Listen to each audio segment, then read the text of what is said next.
Okay, guys, thank you so much for joining me in tonight's live stream, Ask Me Anything event. Just in case you didn't see last week's, we're kind of back on or at least trying to get back on a regular schedule for a weekly live stream at 5:30 and on Tuesday, and so we're kind of back on our regular schedule right now. So hopefully this works out for you. And I try to get it launched just a couple minutes early in case I have any technical problems or challenges, which I don't think I do right now. So hopefully everybody can see me and get a sense of how this works. Just a quick reminder, depending on how it looks in your screen, you may have a spot over here to this side of the screen where you would enter questions, or it might be this side, just depends on what type of setup you have there. But you can enter questions down when those questions, when I'm attempting to answer those questions anyway, you're going to actually see them down below. And I'll try to do that as I go through the questions that are asked. And we'll see how it goes. If we deal with other technical difficulties, I'll address those as they pop up. But generally, just try to think of any questions that you may want me to ask, or that you may want to ask me, and see if I can answer them. Never guarantee I'll do my best, but you never know. The one thing I want to point out is if you can, try to say at We the Governed so I can spot it as a question. A lot of times there's a lot of commentary that goes on in the Q&A session as far as comments between different viewers. Then what happens is I can't necessarily find the questions and all that.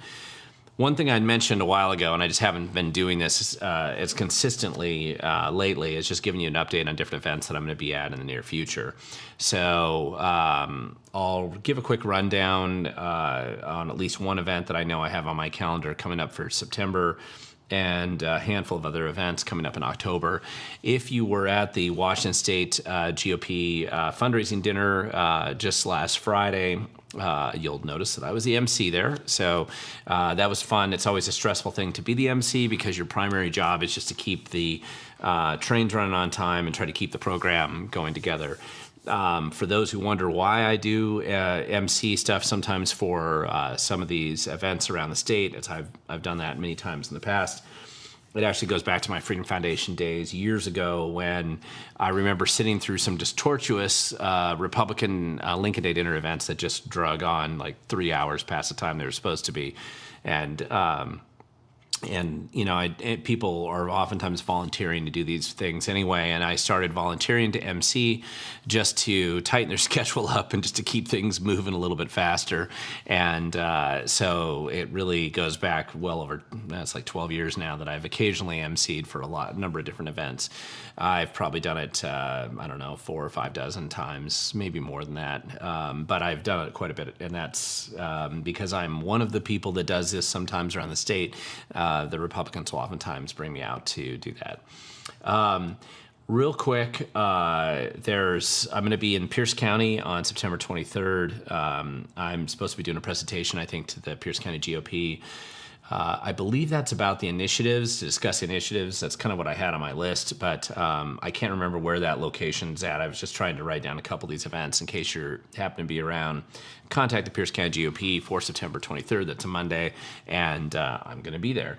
October 5th, I'm going to be in Jefferson County. That's a Friday for Oktoberfest. It's an event. I believe that's their Boy Scout cabin event thing that they do have out there. And I think I'm the main speaker there. I don't remember if I'm an MC, but I know I'm going to be speaking there as well. October 8th, which is a Tuesday, I'm going to be out in Benton County, which means I probably won't be doing a live stream on Tuesday of that week. I'll probably be doing it the day before on Monday. But I'll be speaking at the Farm Bureau out in Benton County. On October 12th, I'll be at the Spokane GOP. That's what it looks like, an event coming together out there that they're planning to do. And on October 19th, I'll be at Central Washington University speaking for the, actually, I think I'm an MC there for the Kittitas County GOP at their fundraising event coming up in October. That's as far out as I'm going to go. That's enough events coming up. But in case you happen to be in those places around that time, feel free to come on, either get a ticket to one of those dinners or come by and say hi. And if you do see me in public, feel free to come on up and chat with me. I always like to get feedback, what I'm doing right, what I'm doing wrong, any suggestions you might have for making this channel better than it is, or making improvements in the channel. I forgot to mention, it was a number of weeks ago, but we crossed over the 3 million views mark on our channel, which is quite a bit when you're kind of a shadow banned political topic channel like we are. So We the Governed has been getting more and more views all the time, and more people see these videos. I'm sure that it annoys the establishment all the time, the more these videos get out there. The funny thing is, based on the first series of questions it looks like I have here, I just recorded a video today, which will probably launch tomorrow morning, about my feedback on the governor's debate, essentially, and then recognizing we have another governor's debate tomorrow. This one's supposed to be out in Spokane, and again, that's between Reichert and Ferguson. I have some hilarious quotes, which I will probably talk about a little bit. I have them certainly in the video, but maybe we'll bring it up a little bit as we go along. So let's just jump into some of the questions you might have and see if I have the capacity or ability to provide any kind of value in my ability to answer these questions. So let's start out with here. First question, and Ben, you asked a number of questions in a row, and since you were first up, I'm going to run through your questions first. They're all kind of interrelated, but the first one is, how well did you think Bob and Dave did during the debate? I could tell that Bob was a more practiced debater, but he came off as a liar and super unlikable, in my opinion. The funny thing is, you're not alone in that, Ben. Ferguson oftentimes comes across as kind of a, let me quote The Stranger, which is a hard left newspaper, which is where most of the Seattle Times journalists go to get their political orientation first before they get hired by the Seattle Times. And so it's kind of a hard left publication. And they called Ferguson after that debate that he comes across as a weaselly Democrat. That's their quote, weaselly Democrat. It's very funny. They didn't believe him any more than you did, and any more than anybody else should either. And yes, that's exactly that smarmy, kind of slimy Bob Ferguson. He's the guy we know, and that's what we know best about him. That is certainly how he came across. Reichert is obviously not a skilled debater either. As a former law enforcement officer, and this is something I've found that is generally true for most people who've been in law enforcement. One of the things that people in law enforcement oftentimes have to do is testify in court. That tends to make you, it restrains your ability, I think, when you're on a debate stage in a way. And, you get all this pressure, you get all this, I'm sure that there was some debate prep that Reichert went through. And, a lot of debate prep that he's getting from his consultants isn't very good usually. And so, a lot of stuff gets thrown at him right before the debate as he goes into it. Now, that being said, the debate kind of revolved around just a couple of things. I think Dave's biggest mistake in there was taking the predictable debate, because I think I mentioned this even before it came up in the debate, that Ferguson was going to try to force Reichert to somehow distancing himself from Trump.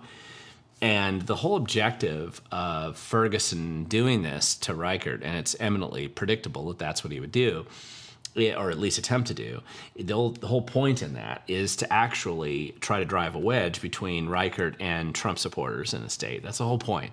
I mean, Ferguson, again, and I mentioned this in my video, if you were doing a political drinking game, which is oftentimes something people put together to make a boring debate more interesting, and please, I'm not trying to encourage people to do this, I'm just telling you how it works.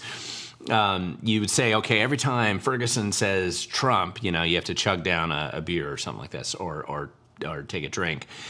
If you had done that for this debate, which that would have been a pretty normal debate drinking game bingo card kind of idea, that you would just say every time Ferguson says Trump, you take a drink, you would have been sent to the hospital with acute alcohol poisoning, because Ferguson is the most obsessed guy about Trump in the state of Washington.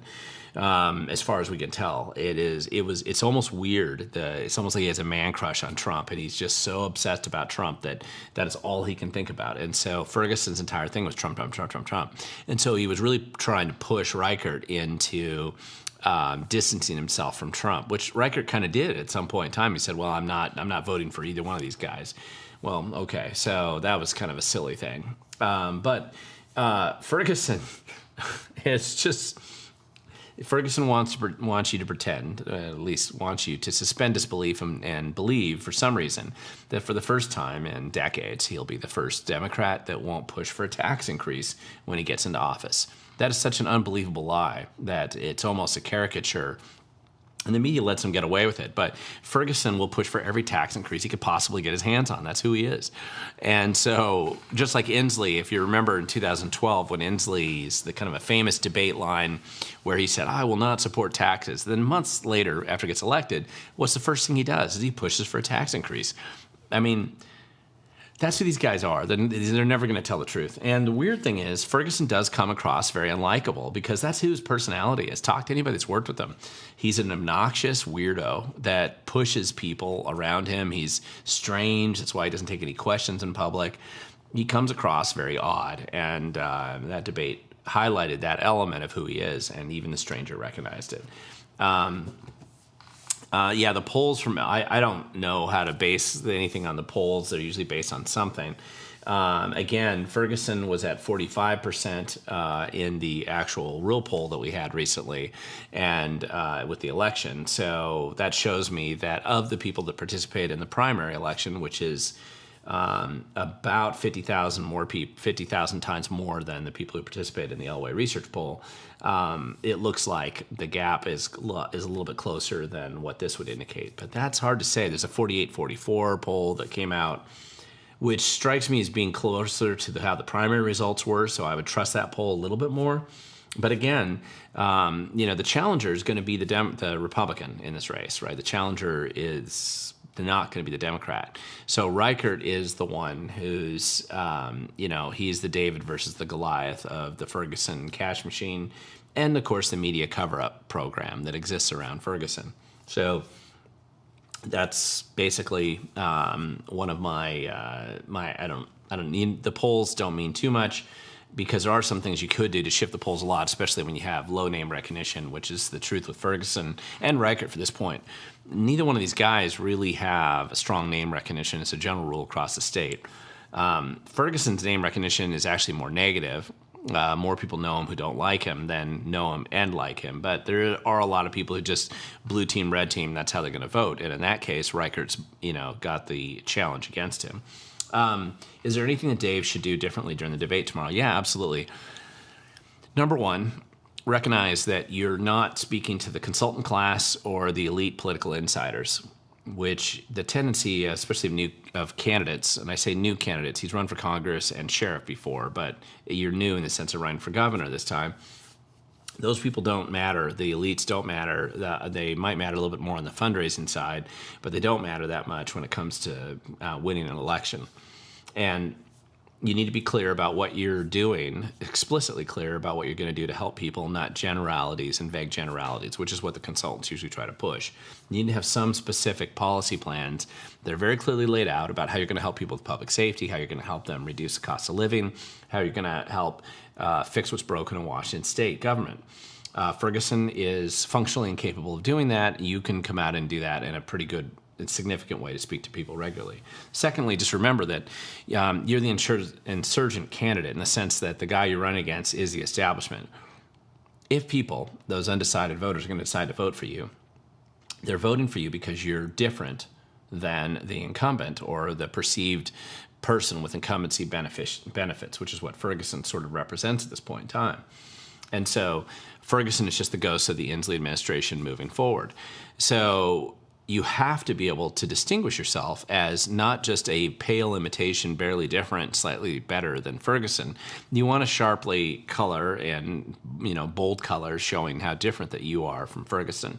If people want to have change, they don't want to just have lukewarm change. They want to have fairly significant change. And you need to encourage them and give them a reason to vote for you rather than just the same old, same old. So those would be a couple of the main things. It'd be nice if he had some more practiced quips that would come back on Ferguson a little bit cleaner and more focused and less responsive to whatever details. And you don't need to say, well, my time is done. Don't squander any of your limited time trying to talk about the minutia details of the debate. Let Ferguson play, nerd arguments, which is what the stranger said something about that. Like he got nerd angry about Ferguson or about Reichert stepping on his toes or something, which is kind of funny. Then finally, the news station would be nice if they would cover his lies. They typically won't. And second to last, last question here in this particular set from Ben. Good job, Ben. You got first in there with a whole bunch of questions. Do you believe that Dave has a 50% chance to win the race, or is it a little more or a little less than that? If he wins, what would be the main reasons why? Okay, there's one.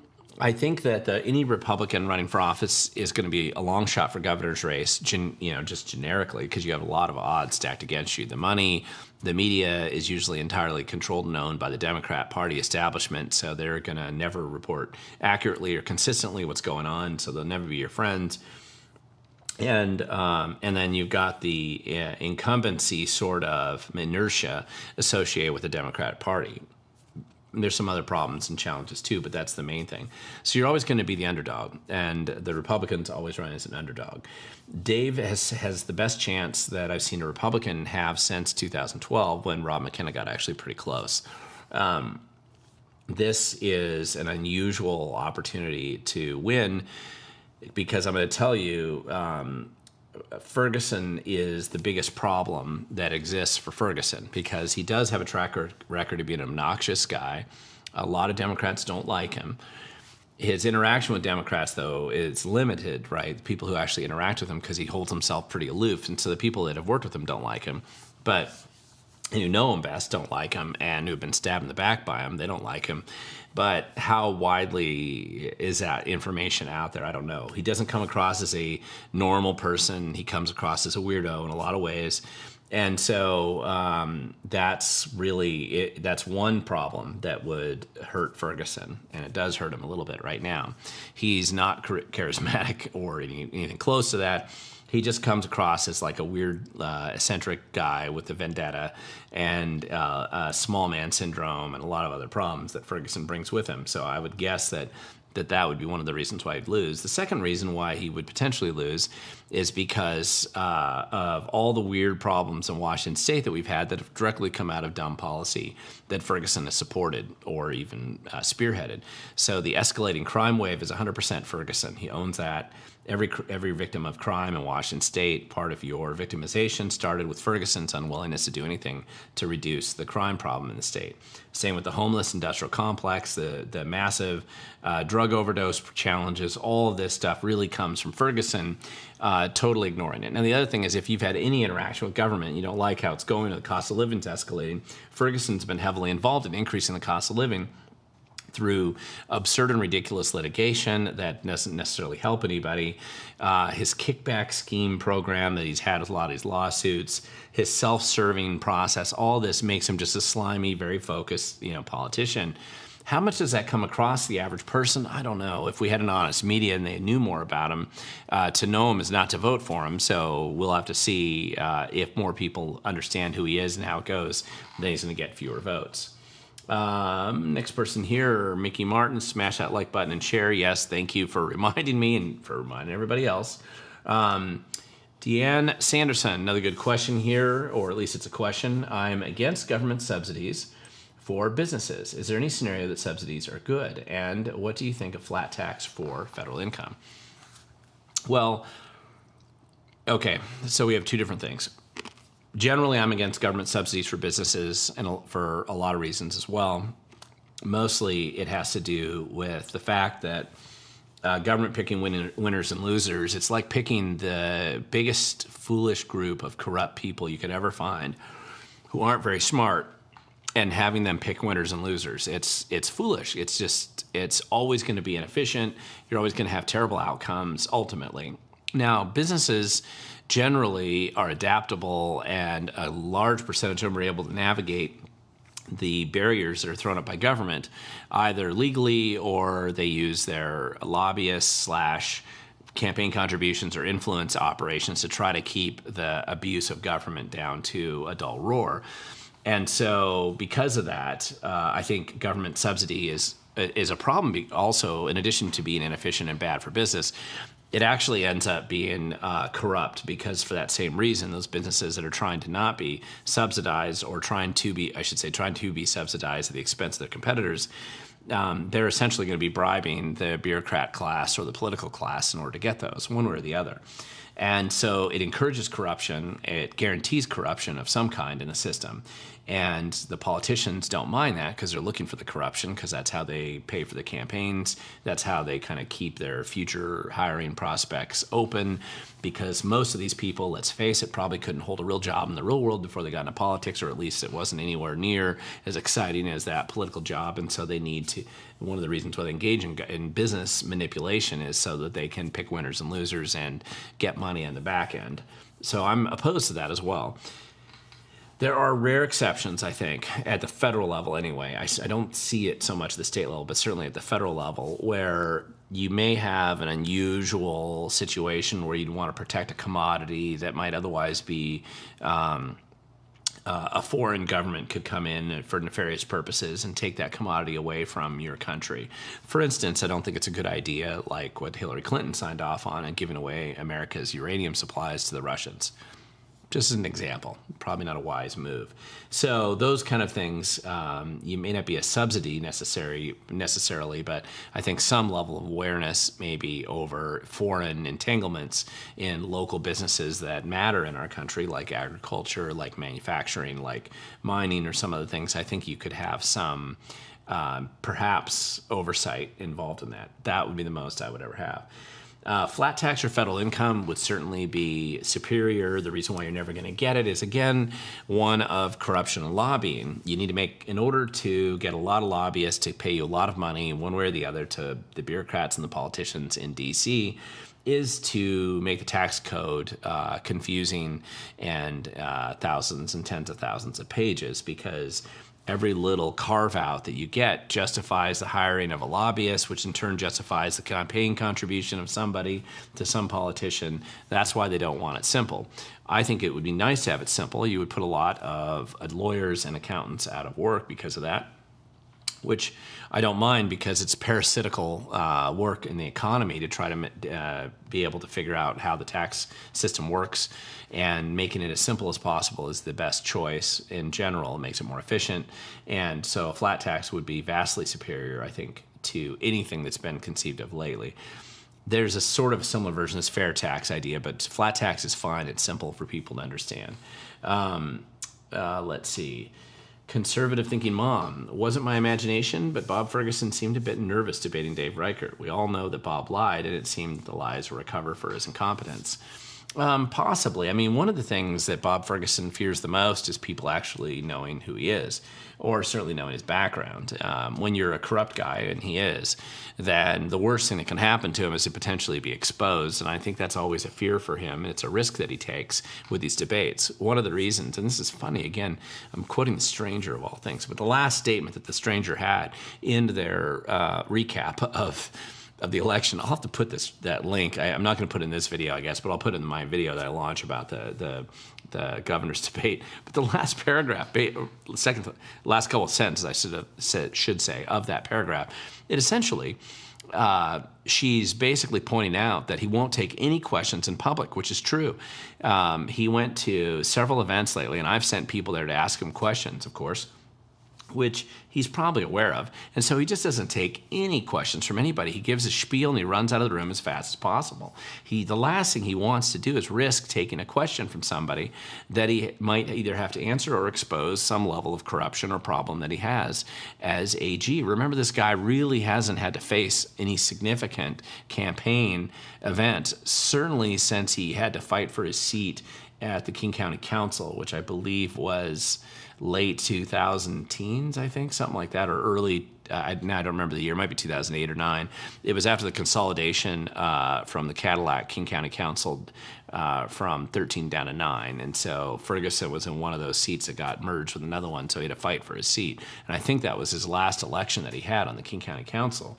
But even then, that's the kind of thing that he's really out of touch. He's been kept in a bubble. He lives in Seattle. He doesn't hardly ever come to Olympia unless he has to do a press conference down there. He lives in this very protected bubble, set aside from everybody else. And so touching the peasants or having an interaction with them is not a comfortable thing for him to have. And so, of course, he's going to be nervous that Riker might actually point out some of his problems. Line, it just comes, it's like breathing for Ferguson. So that's just going to be who he's like. Jack Podler, what do you think about a Blue Line gang member or a prosecutor as our choice for supreme leader? Well, I'm not really sure exactly what you're talking. Are you talking about a police officer or a prosecutor as our choice for supreme leader? I'm assuming you're talking about Governor. Reichert's obviously a former King County sheriff and a deputy before that. So what do you think about a Blue Line? I'm assuming that's what you mean is somebody like that as governor, and I think that'd be great. I mean, right now, we could benefit from that, I think. Also, those guys either don't understand or even care about the stuff that they're going to create if they're successful with those attempts. Don't know where you're coming from on that. Jonathan Mitchell, yes, thank you. 3 million views. That's on the channel, not a specific video, but on the channel as a whole, that's a big deal. And if you ever want to double check what the stats are on my YouTube channel or anybody else's, you can go to a place like socialblade.com, type in We the Governed, you can actually see true results. It'll tell you how many videos I have and how many total views. It doesn't go back to the very beginning of the channel, but it's close enough. So you'll get a pretty good sense of what our viewership actually is. And I think that socialblade.com is not a bad way just to look at any YouTube channel. You can compare them. I think it's pretty good. Can you believe these people, okay, Thunderstriker again, can you believe these people just never learn? Basically giving us ammo against them, just can't help themselves. Well, yeah, but I mean, also there's a lot of arrogance in public office especially if you've been held up as kind of an elitist and isolated from regular people. And so the decisions that you make cause great harm and destruction in the community, but you're isolated from them, so you hardly even notice. Ferguson spent a good chunk of his time from 2020 to about 2023, just actively destroying small businesses throughout Washington state. It's a good percentage of the time that he spent just helping destroy them because they didn't, conform to some of the most absurd and ridiculous lockdown agenda items that Inslee had that he was changing all the time. And so Ferguson spent a lot of his time just persecuting the little guy. The best thing to remember is he's a bully. He's used to beating up on little people. That's what he likes to do. That's how he spent his entire political career so far, beating up on the little guy. His lawsuits against Trump are silly. Most of them had nothing to do with abuse of federal agencies, which I would have some respect if he actually spent some time actually trying to push back on the abusive overregulation of the federal government, which there's ample opportunity to do that. But of course he didn't do that. It was just political window dressing litigation that was mostly about press conferences and releases that Ferguson would put out. So he'd put out a press conference every time he won, and he would suddenly go away when he would lose. It's just silly. And that's how they roll. Caitlin, did you hear about Highline Public Schools and its shenanigans with computers being down coincidentally the day after a story broke about allegations that the SEL director violated FERPA laws? I didn't hear about that, but that sounds like a classic school board situation. Remember, the Highline Public Schools are there in Burien, right? And there's ample scandals usually that come out of that school district over the years. So, and yes, that's probably why you moved into this next question, which is scrubbing files, deleting incriminating communications. Yes, I am almost positive that the Highline public school system is in the process of deleting and trying to conceal all the problems that exist with that person, and it's even more likely that they're happening. One of the things to remember, though, is that no matter how good they think they've scrubbed it, usually there are ways to recover it, depending on how records requests are are implemented. And also, my recommendation is always get a whistleblower inside and download those files in advance before you ever go public about them, so that you have the original files when they go back to to basically delete them.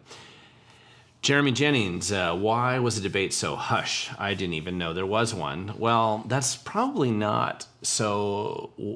wasn't what they were trying to do. Generally, these debates are quiet because, number one, the presidential debate overshadows everything. And so all anybody's focused on is that presidential debate. This, by the way, is not unusual with a lot of these other debates that you'll have with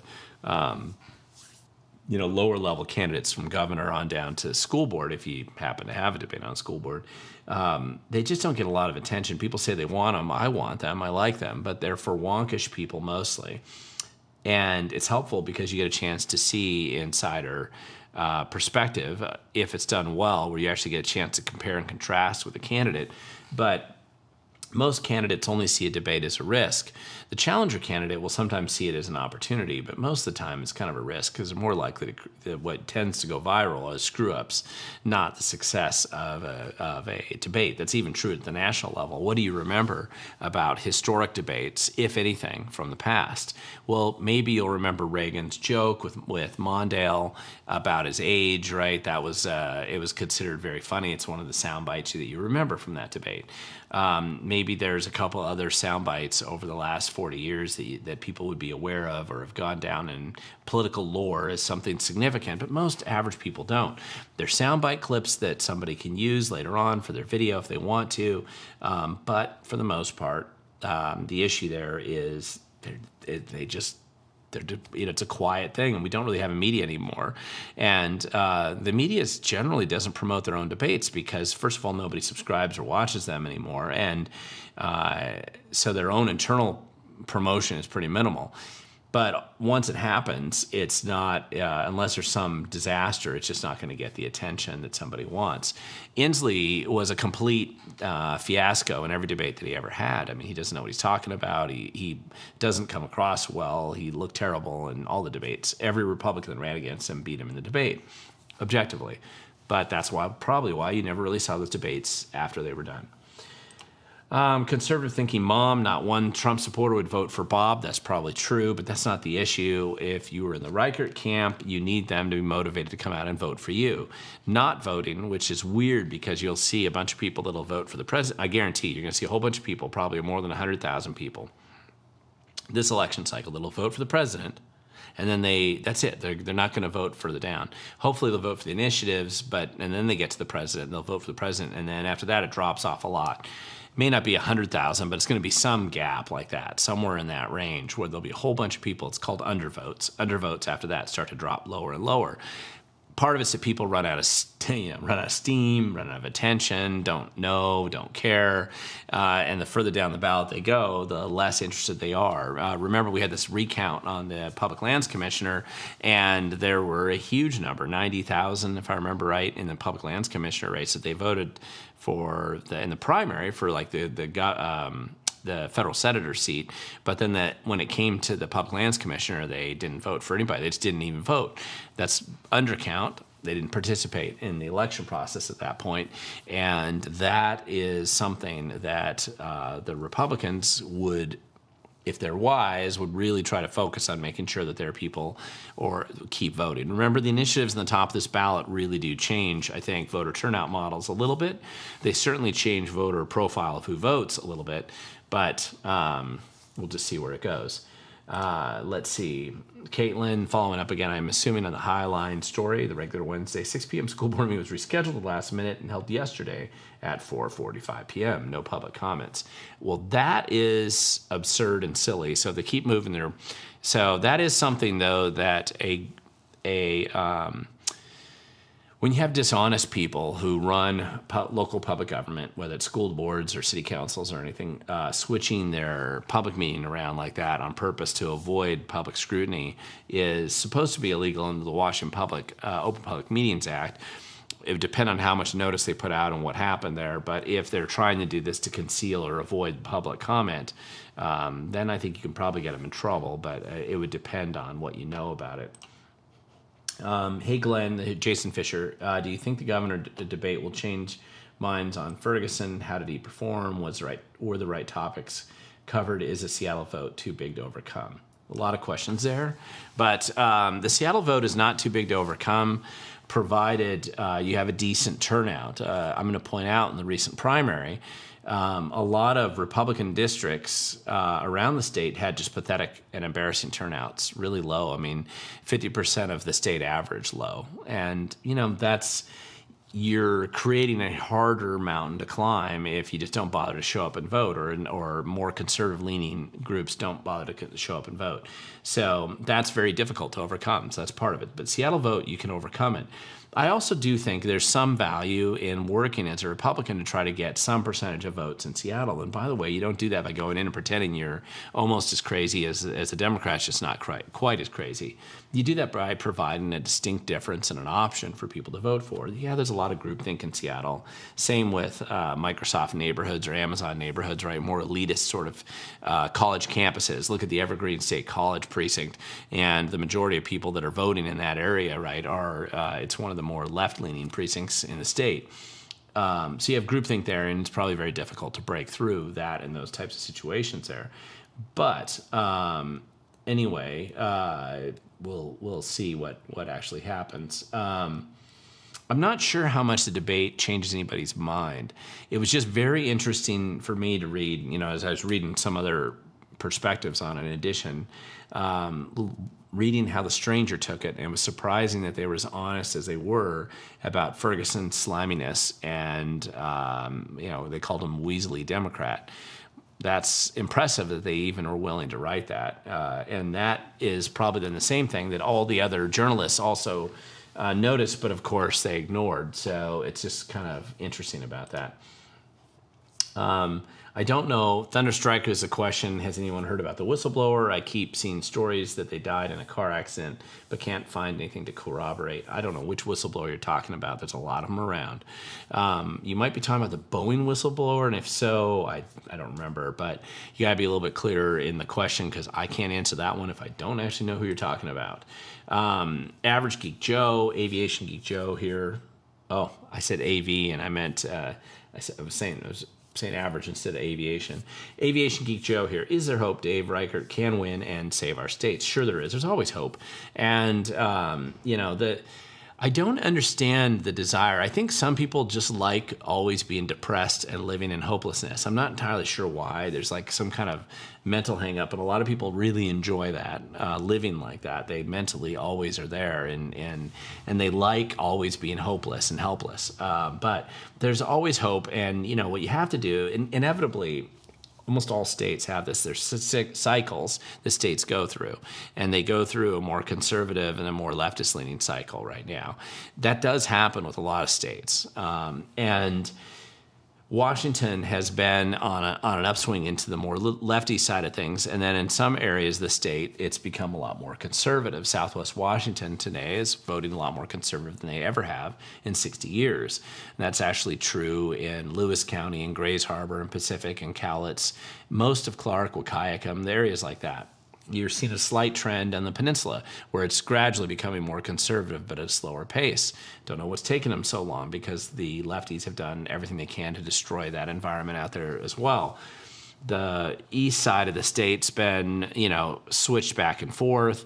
It's on a more conservative cycle itself. But there's these pockets of very conservative voting. There's other pockets where it's going to be left-leaning mostly.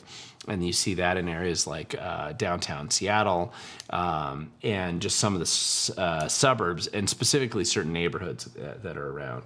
So we'll see how that goes. And Polsky Girl, you got a question here.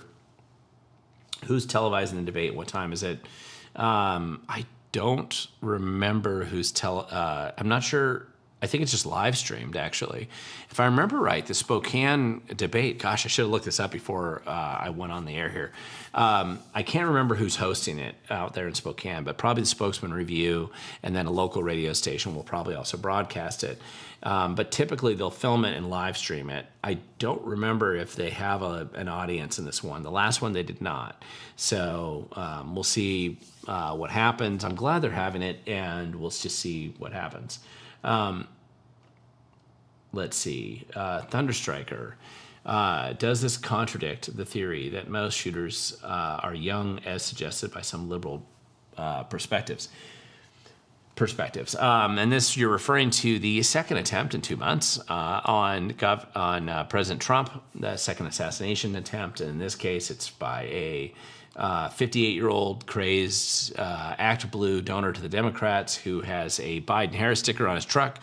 And for some weird reason, the media they don't know what his political perspective is, which is funny because they will move heaven and earth to invent a conservative political leaning. If they can find some crazy conservative guy out there, they'll move heaven and earth and claim that he's definitely a MAGA Trump supporter no matter what. They'll even believe fake ones, like the one that who was that hoax guy out of actor did in Chicago, where he claimed 2 guys in MAGA hats assaulted him and said it was MAGA country or something like that. The media will totally lap that up. They'll accept any far-fetched attachment. And then when a guy is so obviously left-leaning in his political ideations, he's donated to him for years. He's a convicted felon.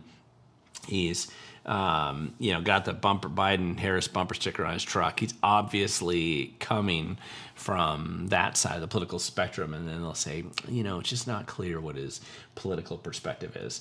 For his age, it sort of doesn't surprise me completely. People can be violent, commit political violence, which is essentially what this is, at any age. I don't think there's any restriction, but obviously it's a little bit easier if you're a little bit more skilled and capable and fit enough to pull off whatever you're doing. In this case, the guy apparently sat in the bushes for 12 hours along the golf course, which I'd like to know how he knew Trump was going to be there, and set up to shoot Trump at a distance with a AK-47 with a serial number that was obliterated and had a scope, or SKS, and it had a scope on it. And that's a reasonable 100, 200-yard shot from an SKS is pretty reasonable. Maybe he saw the other assassination attempt and felt like, God, that clown couldn't even hit him from that distance. I can probably do a better job. I don't know. I mean, at least this guy's alive, so we actually get a chance to talk to him. But it's very troubling that the Secret Service is right into these types of situations. And frankly, the University of Chicago study that recently came out said that 26 million Americans believe that it's perfectly appropriate to commit political violence in order to keep Trump out of office. Well, that's kind of concerning. Those types of numbers would definitely make me a little bit concerned and increase my protection envelope around somebody like Trump when you've got so many people out there who believe political violence is perfectly acceptable on that side of the political spectrum. So anyway, that's a pretty amazing situation that we find ourselves in, and a scary one as well.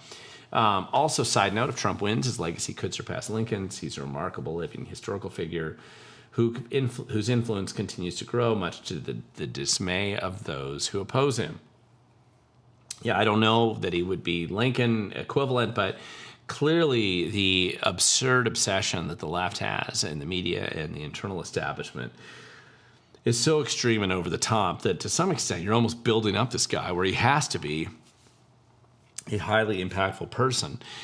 So assuming he can survive the campaign season, he's got 50 some odd days left, and I don't know how many more assassins they're sending his way, but we'll see if he can make it. Let's see, Cristiano Suzuki, what counties normally predicts who will win for governor, and what polls say currently about these counties? Good question. In Washington State, I think we only have one bellwether county left, and that's Clallam County, and I don't know, but it was very close last time, and a lot of weird political things happened there in 2020 to vote against Trump. It was a bizarre problem at the auditor's office up there. So, but Clallam County is usually the one that you would see, and that's the one right on the tip of the peninsula. So that's the one I would look at. And again, we talked about polls a little bit earlier, but I have no idea. I mean, I don't think Trump's going to win Washington State. I really don't. I'd be surprised if he did. That would be amazing, but I just don't see that happening. But at the same time, that kind of makes it so that the Democrats have no super incentive to go vote against Trump because their vote won't matter. And how motivated are Trump Republicans to come out and vote for Trump in our state? I don't know. We'll see. They came out pretty heavily in 2020, but we'll have to see. Let's see. It all comes down to Seattle, in my opinion. It does sometimes. Yeah, it doesn't always, but it does sometimes. And so what you have to do is find solutions that navigate the problem of Seattle's voting profile. Do you think, Thunderstriker back again, do you think that Trump will host all indoor rallies moving forward? I do not, and he has not. T.T. Burton, how do we get this graffiti removed along the highway? Oh, good question. I thought about that myself as I was driving up past both Tacoma and further up north in Seattle, and then there's some places even in Vancouver and Bellingham. There's a ridiculous amount of graffiti in some of these places. It is not hard. This is an old problem. Going back to the 60s. We solved this long ago. The reason why you see graffiti out there is the abject incompetence and total unwillingness of the government officials or local organized people in those cities to go back out there and paint over it or to stop it, and frankly to arrest people who are committing graffiti crime. And of course Seattle's decided that they aren't going to do that, and that it's perfectly legal to do it there, but you have to go out and do that. If you don't enforce the crime, and have real punishment associated with being caught committing those crimes, then all you're doing is encouraging more. But also, even beyond that, you have to go out and actually try to do something to cover it up. And if you do a good job at that, I've watched New York City change the problems that they had with graffiti before Giuliani and after Giuliani. And it gets solved if you want it to be solved. But if you don't, then you will look like those freeway overpasses. So that's just how it is. Let's see. It's ridiculous, Ferguson and Trump. He's spying into Dave's house to see his hats. Oh yeah, well, maybe. I just think there's a lot of stuff going on there with Ferguson's got this weird obsession with Trump. I've never seen anything like it. Ben Garrett, I saw there's an attorney general debate coming up. What should Serrano's approach look like, and how does he beat Nick Brown in a debate and election? Yeah, that's a good question. I haven't been tracking the Attorney General debate. That one I'm actually pretty interested in. It's a little bit harder in a way because you have Nick Brown and Serrano are going to be very different people in that debate. And Nick Brown's known for being very lazy, and he was probably less crazy than Monica Dingra, who got bounced out in the primary. But really it's going to come down to, are you actually going to do anything about government corruption when you're supported by all the people in government to get into that office today? That's Nick Brown's challenge. Number two, what would you do to actually root out government corruption, if anything, which is probably nothing for Nick Brown. And Serrano's going to have to just approach people and say, this is who I am, defending your freedom and liberty, and why it matters to have somebody in office here who actually believes in that and isn't going to spend my entire time, because part of the AG's office is dedicated to defending the state agencies when they need to be defended. But, you need to sometimes sit down and say, listen, the state agency's out of control, and bring them back into compliance in the sense of protecting people's individual freedom and liberty, which Ferguson and Nick Brown certainly didn't do. I mean, he was as abusive as anybody's ever been in that office. And Nick Brown, I don't think strikes me as a guy that abusive, but I think he's just a political creature. He'll do what he's told. And so we'll just see how that goes. Here we go. Mark Haney, how does Ferguson get away with suing Tim Eyman and gagging him from putting anything on the books to lower taxes?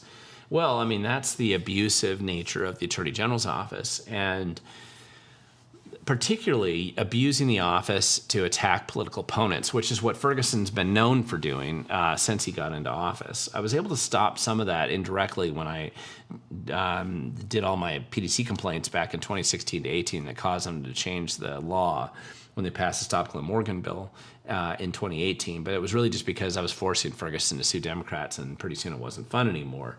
So anyway, that's how it looks.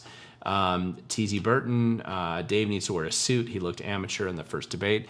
Actually, that's a good point. And if you're going to do a debate like that, I do think that a suit comes across better. Dave looks good in a suit. There's no reason not to. You're running for governor. You're not running for county commissioner, right? A suit is probably an appropriate wardrobe choice there, I would agree. Ben Garrett, I saw there's an OSPI debate coming up. What should Olson's approach look like, and how does he beat Reichtel in a debate and election? Well, I'm not sure how good Olson is at debating. He should be better. Reichtel is a train wreck for public education, and although, on the other hand, nobody has convinced more parents to put their kids in private school or homeschool than Reichtel has. So Reichtel's destruction of the public education system has probably been the greatest boon for homeschooling and private education in Washington State history. So I guess from that standpoint, he probably looks good in the sense that he's helped expose just a fiasco of public education. The problem is Reichtel really actively works to destroy the future of the children who have the misfortune of being in the public school system, and he won't allow schools to be more independent from his chaos. And I think if you see Dave Olson worry less about his resume and more focused on the problems that Reichtel's introduced and the things that he would change, then I think that would be helpful. Also, I would just start out thanking Reichtel for following his lead, because Olson was the first school district. His school district, where he's school board, was one of the first school districts to ban cell phones and social media on school grounds. And that has demonstrably improved both test scores, student learning and happiness, and less bullying and other problems that school districts are oftentimes plagued with, directly as a result of that policy that he implemented there in the Olympic School District, or Peninsula School District, where he's a school board member. Reichtel suddenly woke up to this, even though they've been doing it there for years at the Peninsula School District, and suddenly Reichtel's trying to copy Dave on that policy. And I think you point out that you're glad that he finally is recognizing what's going on. Gregorius Greg, what do you think about the treasurer's race? Sharon Hannock is the Republican running there against a super boring Pellicati. If you looked at the Seattle Times endorsement of Pellicati, the funny thing is, when you read about what they wrote about Sharon Hannock, they were actually more impressed with Sharon than this guy. But because the Seattle Times is a creature of the establishment, and they have to do whatever the establishment tells them to do at this point in time, since they do take grant money in some of their departments, then the Seattle Times, of course, had to endorse a Democrat. But you can tell by even the way they wrote about it that Sharon Hannock's background would be much better in that office. So that's one of those races nobody pays any attention to. The question is, based on the primary results, does Sharon Hannock move up from the 43% and move a lot higher? And the turnout models would indicate that that's unlikely unless there's something highly unusual that happens at an above-the-fold kind of ticket event. So if Kamala Harris is as demotivating as she appears to be, does that reduce the number of Democrat, generic, just down-the-ticket voters? The number of people voting for these initiatives, does that increase the number of people who are vote yes, pay less, and then decide maybe I'm just going to vote for the anti-establishment, which is going to almost always be the Republican, down ticket from there? It's hard to say, but if that happens, then you could have it. Dismal Netch, yes, I quit the State Farm Bureau. You spelled it wrong, but I appreciate the thought. I am no longer on the State Farm Bureau board, and the reason for that really has more to do with time. Honestly, I was in too many different entities. I stepped into that role that had become vacant on our Thurston County Farm Bureau, so I was their state board member at the State Farm Bureau, and I'm still on the Thurston County Farm Bureau, but there was a little bit too much of a time commitment considering everything else I had going on, and so that was my reason for stepping down off the State Farm Bureau board. And they got some good folk over there doing basically doing good things, and it's not like my input on that very crowded board is going to make that much difference. And so I feel like when there's good people there generally trying to do the right thing, I prefer to be in an environment in which I'm actually either constantly engaged in fighting, or where I can really do some significant, provide some significant benefit. And I don't think my input there was super critical. So I got plenty of things going on. So that was really just me trying to clean my plate a little bit more than anything else. Jason, Glenn, have you done any fun shopping?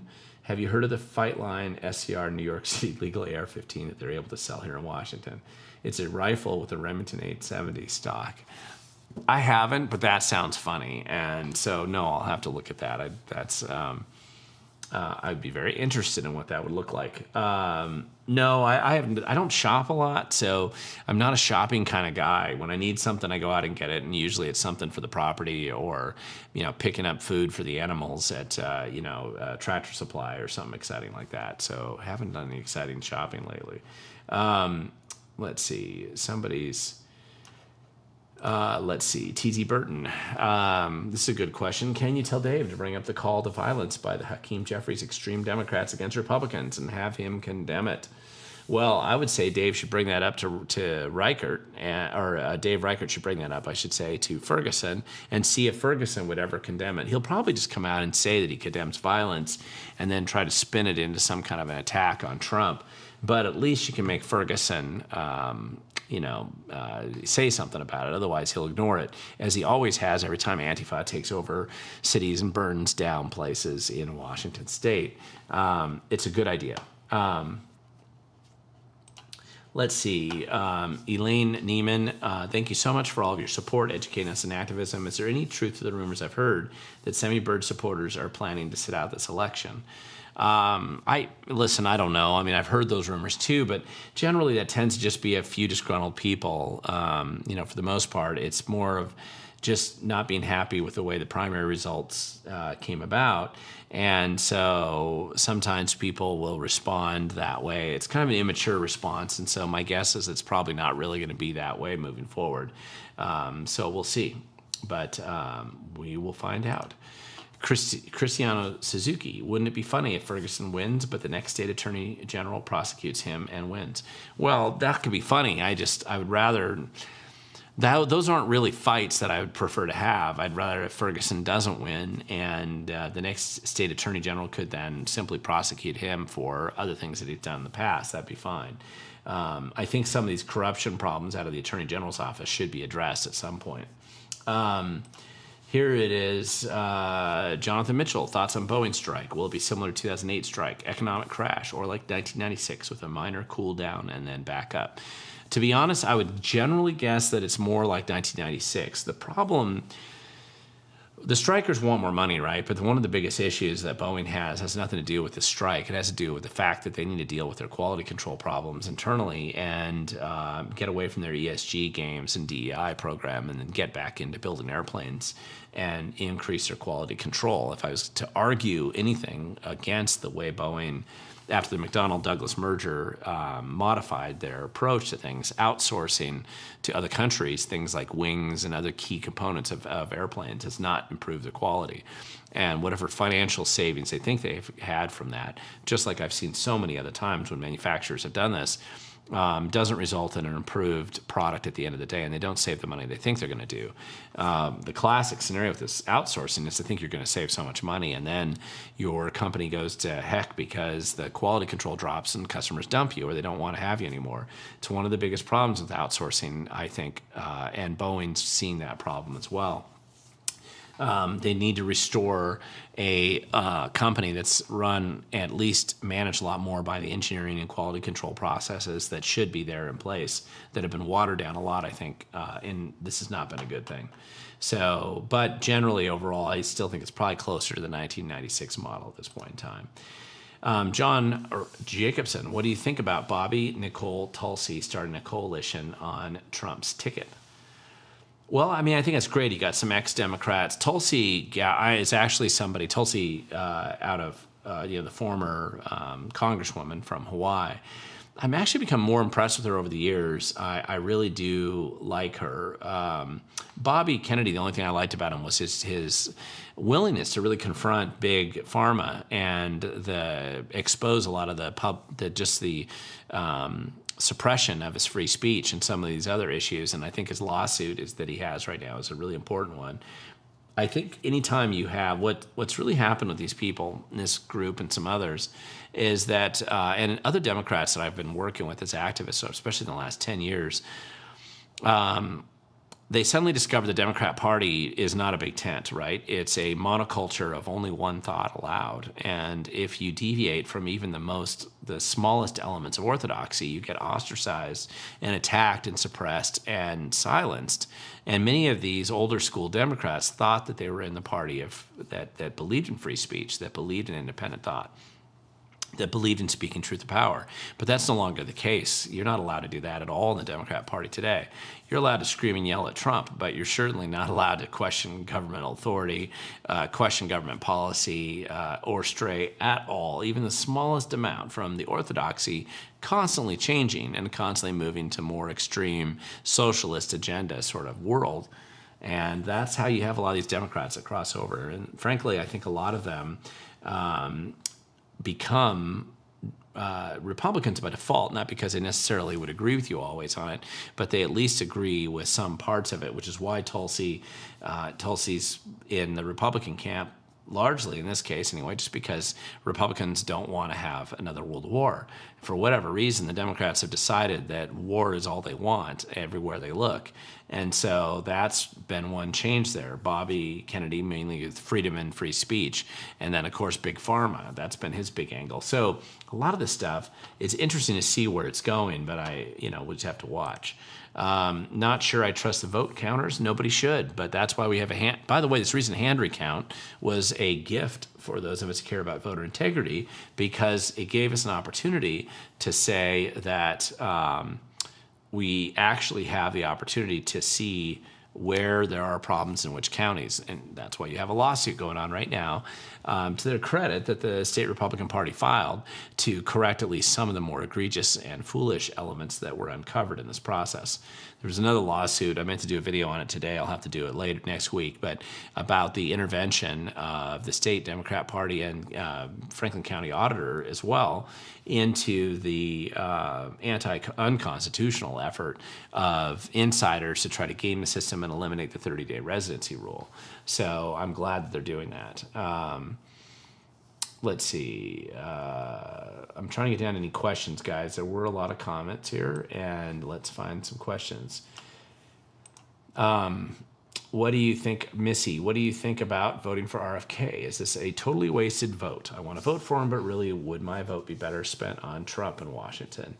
Yeah, a vote for RFK is a waste. The guy's already said he doesn't want to, he's not running. So yes, a vote for RFK right now is a waste. Even if you like him, vote for Trump because that's who he endorsed, and then work with RFK on some of his policy, which I think is good. Let's see. T.Z. Burton, the Spokane restaurant owner, said it best after he had to close his business. Punishment is love. Yeah, I don't know. Let's see. Let me keep going down here. In other questions, will anyone you found being guilty of political corruption get put in jail? Probably not. Not unless they happen to be a Republican, in which case they got a decent chance of jail time. But exposing them is the first step to cleaning house. And so I still think it's something we need to do. Obsessing about jail sentences for these people is not the optimal initial thing to do. So anyway, that's just my opinion there. Let's see. Thunderstriker. Hey, Glenn, sorry to interrupt, but are my questions very repetitive? Because I noticed that you skipped a few of my questions, or maybe it's YouTube. It keeps deleting my comments. Yeah, as far as I know, I'm not skipping your questions, but YouTube does seem to sometimes eliminate questions, and I don't know why, and I can't see why, and I can't even see them to go back and see what those questions are. I hate the censorship. I don't know why it's being done.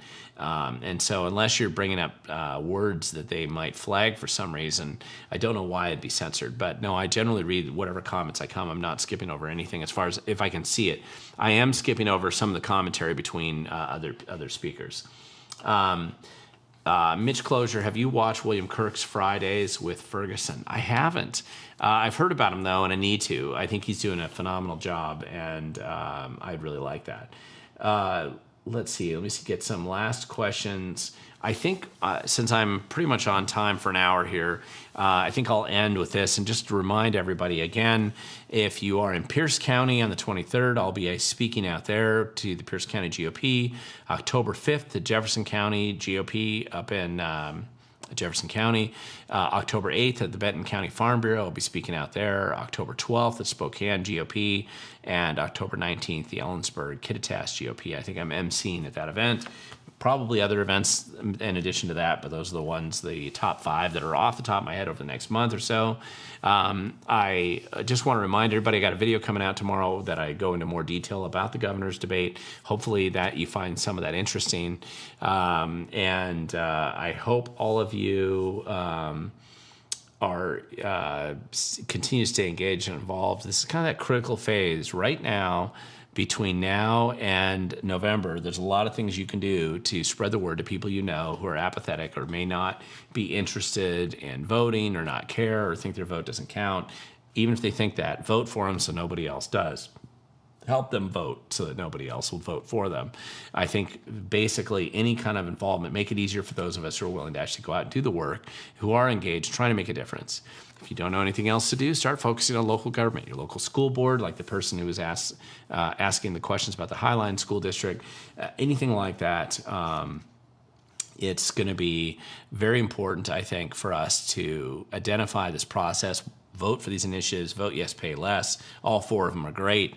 We got a lot more issues to discuss next time that I come out, and I appreciate all the questions there. A lot of people were on the live stream here, logging in and out, and I hope to see you next week.